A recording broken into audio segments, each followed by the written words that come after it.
তো শেখ হাসিনা সেই কথার সাথে আমি জামাত ইসলামের নেতাদের এবং এনসিপি নেতাদের কথা থেকে এখন মানে এক জায়গায় এসে যায়। ওই জুলাই সনদ অনুযায়ী তারা আরেকটা শুরু করতে পারে, পাল্টা একটা পার্লামেন্ট শুরু করতে পারে। এই যে জুলাই সনদে বিএনপি স্বাক্ষর করলো, তারপর গণভোটে হ্যাঁ জয়যুক্ত হলো, এখন বিএনপি সরকার গঠনের পর আসলে তাদের এই যে শপথ, সংস্কার পরিষদের সদস্য হিসেবে শপথ না নেয়া, এই বিষয়টিকে আপনি কিভাবে দেখেন? আসলে কি দুটি শপথ নেওয়া তাদের উচিত ছিল কিনা, এই প্রসঙ্গে আপনার মতামত?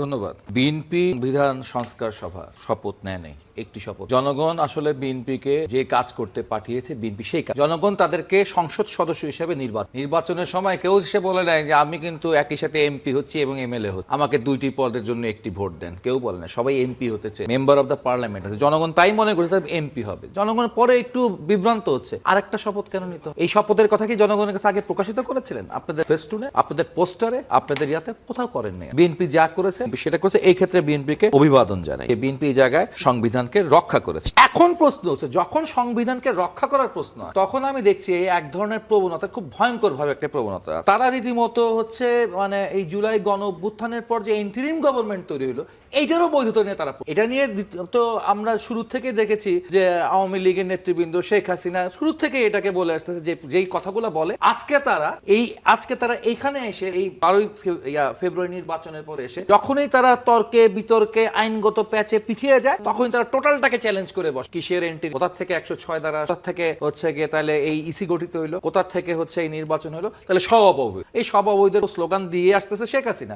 তো শেখ হাসিনা সেই কথার সাথে আমি জামাত ইসলামের নেতাদের এবং এনসিপি নেতাদের কথা থেকে এক সুরে এখন মানে এক জায়গায় এসে যায়। কথায় কথা আমি এর আগেও দেখেছি, উনি যে বৈধতা প্রশ্ন বললো না, দ্বৈত নাগরিক। আমি নিজে আমার আপিল যখন বাতিল হয়েছে, আমার আপিলের দিন একই দিনে হচ্ছে গিয়ে, আমি নাম বলবো না, একজন ব্যারিস্টার আছে খুব বিখ্যাত আমাদের, অনেকগুলো বইপত্র নিয়ে এসেছেন, তিনিও ওই দিনে বইপত্র নিয়ে গেলেন। যখন আমি দেখলাম যে তার ওই দ্বৈত নাগরিক আরেকটি ইসলামিক দলের দ্বৈত নাগরিক ছিলেন, সেটাকে যখন পেঁচিয়ে ফেলেছে নির্বাচন কমিশন, প্রায় বাতিল হয়ে যাচ্ছে, ফাট করে বললো আপনাদের বৈধতা, আপনারা যে সংবিধান আইন দেখাচ্ছেন আপনাদের বৈধতা নাই, আপনারা কই থেকে আসছেন, ঠিক আছে, ইন্টারিম কই থেকে। তখন দেখলাম সাথে সাথে নির্বাচন কমিশনে স্কুইজ হয়ে গেল। স্কুইজ হয়ে তারা বললো আচ্ছা এটা পেন্ডিং থাকুক সিদ্ধান্ত, অমুক তারিখ এটার ফয়সালা। এরপর আমি দেখলাম যে হলো আমারটা হিত হয়ে গেল, আমাদের বিষয়টাকে সিগনেচারের সমস্যা। পরে তো দেখলাম যে হচ্ছে ঠিকই ওই ব্যক্তি তার হচ্ছে গিয়ে বৈধতা পেয়ে গেল। হ্যাঁ, ওই একটা বক্তব্য যে এটা আপনারা কই থেকে পাইছেন, আপনারা ইন্টারিম কই থেকে আসছেন, আপনারা ইসি কই থেকে আসছেন, এই একটা কথা বলে তারা অনেকগুলো বেআইনি কাজ, ভবিষ্যৎ যে কেউ বেআইনি কাজ করে বলবে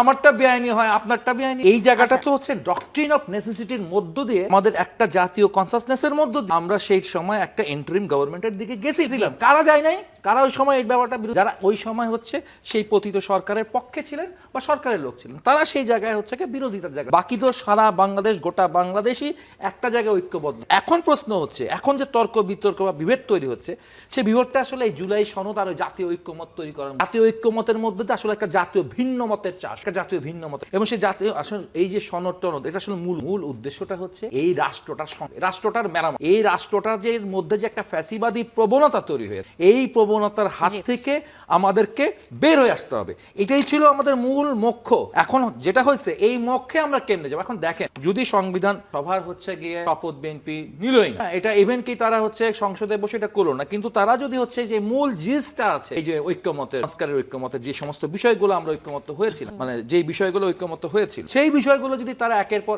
এক অ্যামেন্ডমেন্টের মাধ্যমে অগ্রসর হয়, একের পর এক পরিবর্তন করে, তাহলে কোথাও সমস্যা আছে?